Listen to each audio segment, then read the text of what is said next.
Well,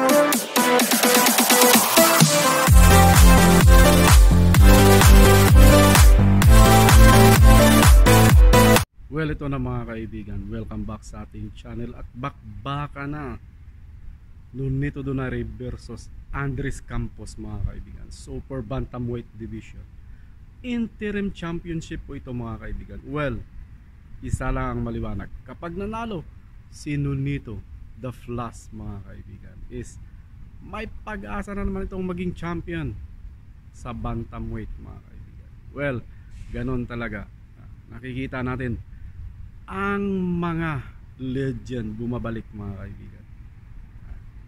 It's not about the age.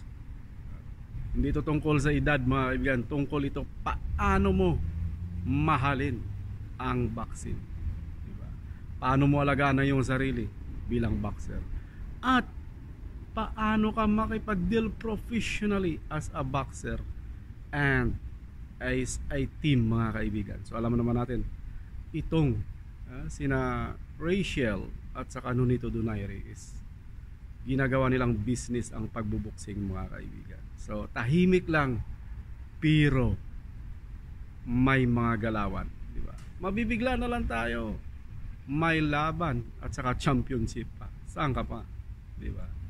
So ganon talaga mga professional magtrabaho. Alam nila kung sino ang dapat kontakin at alam nila kung ano ang dapat gawin mga kaibigan, kahit walang nakakaalam sa social media mga kapatid. So ganon lang, ganon lang. So congratulations in advance and of course good luck champ Nonito Donaire. Sana manalo ka. Abangan natin ang tunay na laban. So ganon lang mga kaibigan. See you in our next video. Bye bye.